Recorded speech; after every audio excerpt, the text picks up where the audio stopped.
It's good to be here. It's a bit of a miracle that we are here. I had to get my passport stamped to leave Parkery this morning. I'm only kidding. And I had to drive over a shaky harbour bridge. I'm not kidding. It's a hard time to be an Aucklander.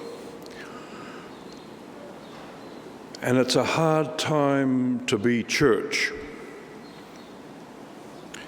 There's nothing new about that, of course, but now it is harder because everything is harder in the midst of this global pandemic with no end in sight. All our old habits of gathering and belonging and communing have been put on hold. Our wider networks nationally and internationally have seized up for who knows how long. And we don't know when or whether they will ever return.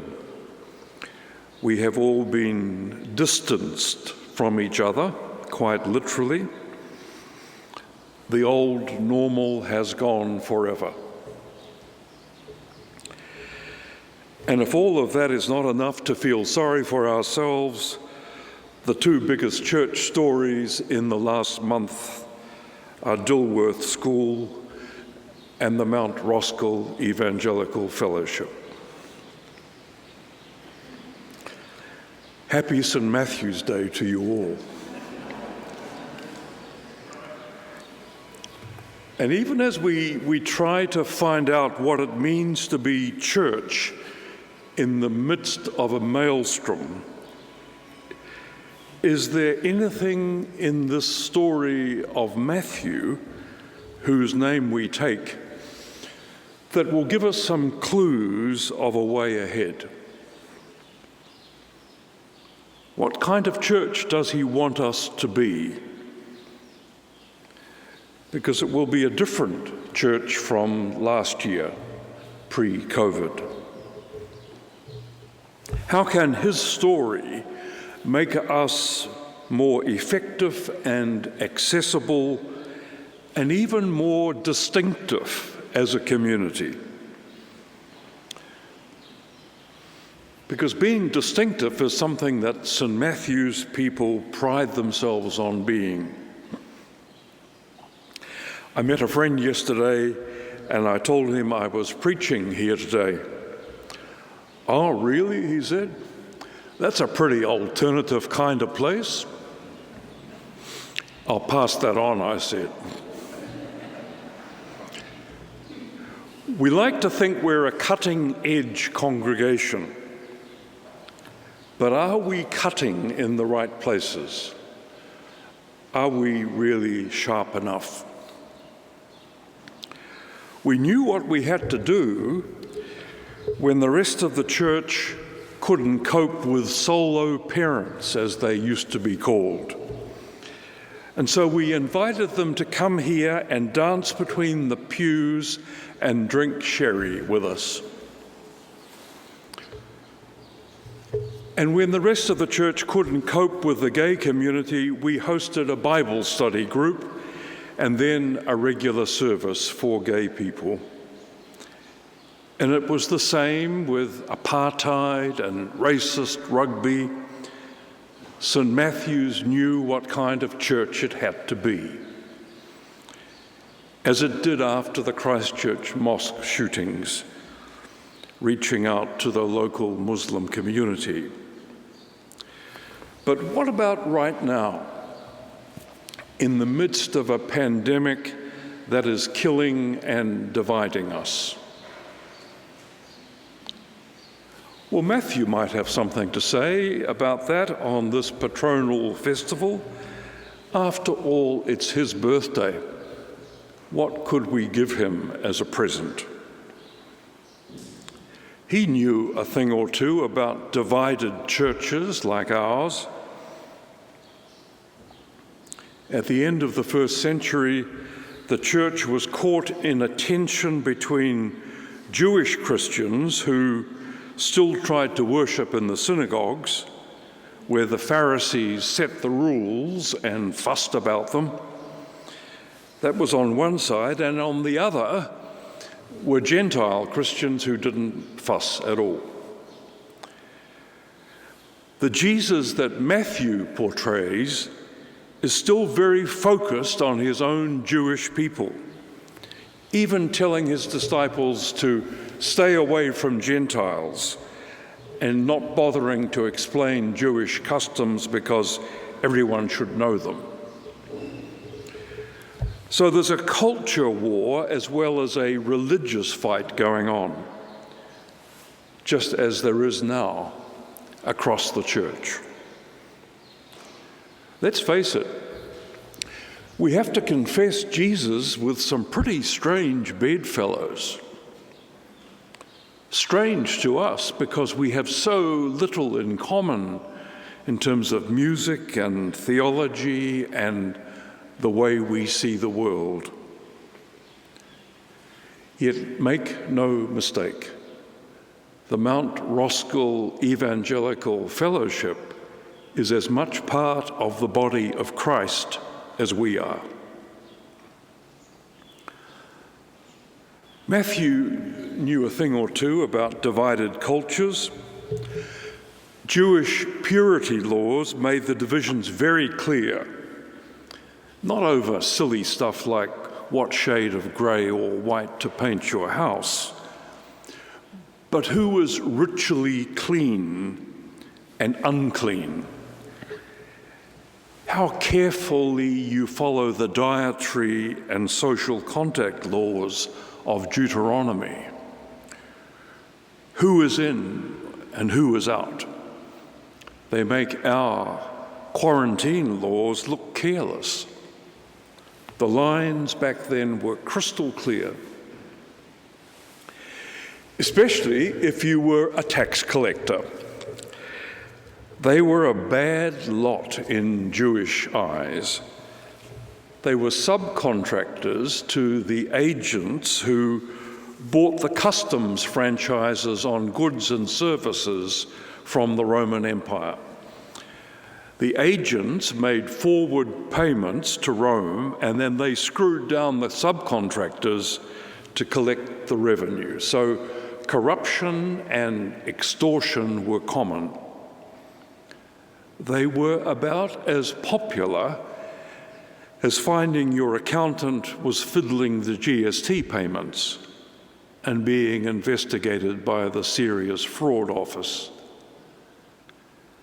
So decent, law-abiding Jews had nothing to do with tax collectors except to hand over the cash when they had to, and then treat them as social outcasts.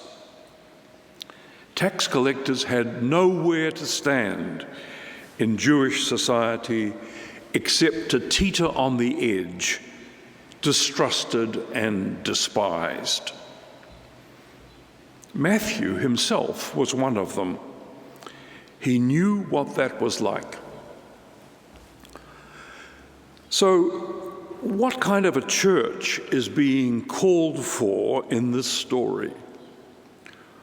What kind of a church would be faithful to what Jesus is demonstrating here when he says, "I have come for the sick and not the healthy"? And the sickness he's talking about is social, not medical. It's being left out of community. The sickness of exclusion and alienation and isolation. The sickness of those who have no place to stand with any hope or dignity. And Jesus addresses that sickness by including people like tax collectors. Come with me, he says. Come to dinner. Sit down with me. And the Pharisees, who make the rules and enforce them, are furious. They ask the disciples, "What does your boss think he's doing? He's breaking all the rules."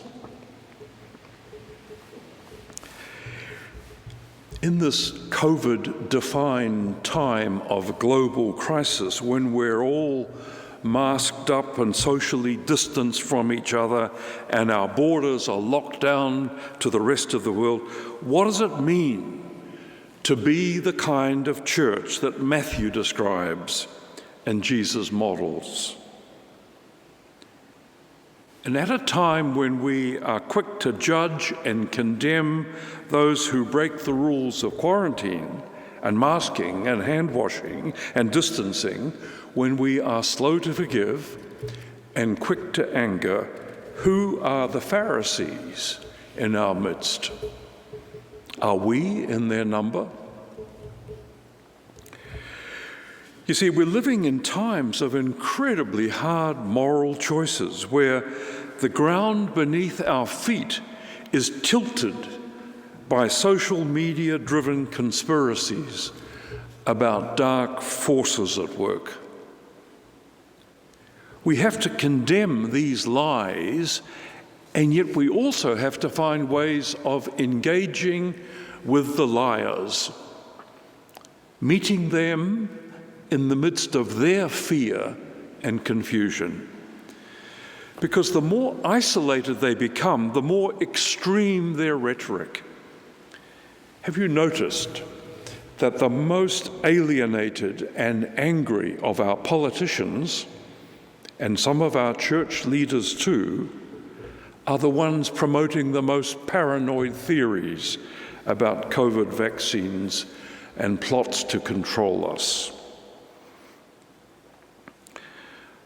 I think the kind of church that Jesus models for us in this troubled time is as radically inclusive as he demonstrated around that table on the night that Matthew joined him, and as radically inclusive as that dinner table on the night before he died, when there was even room for the man who betrayed him.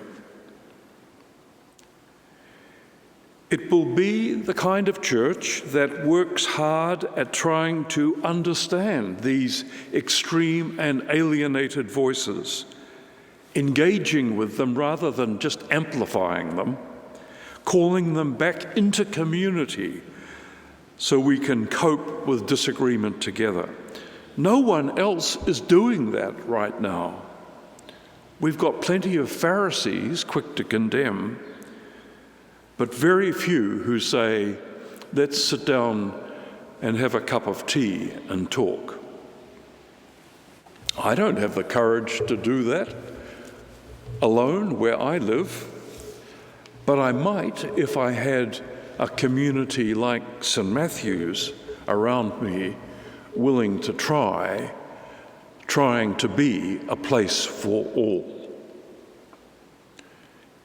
Imagine if we invited the elders of the Mount Roskill Evangelical Fellowship to come along to St. Matthew's and share a coffee and tell us what on earth they thought they were doing. Let's work to keep ensuring St. Matthew's is known in Auckland as a place where isolated groups of all sorts find a voice and a welcome, where all sorts of groups who struggle to find a place to stand and somewhere to belong can find a home here, or at least a way station on their journey. But there's another constituency, just as alienated from the church of the old normal, those who find their inspiration and their advice, even their pastoral care, online, who live and breathe in a virtual, digital world, who wouldn't come near us on a Sunday morning, with or without the COVID crisis. I've never had to preach the same sermon differently on a Sunday, but I had to today for this version and for the online one later. That digital version of what we do might become our new normal as the COVID crisis forces us to finally make ourselves accessible to an IT-savvy generation and an online culture. St. Matthew's is already seeking to do that. Very few of our churches will have the imagination or the resources to know how to begin. And I think Matthew would approve of what we're doing because it would be continuing a long-held tradition of hospitality that this church has offered. Matthew would like that. It would be the best kind of birthday present.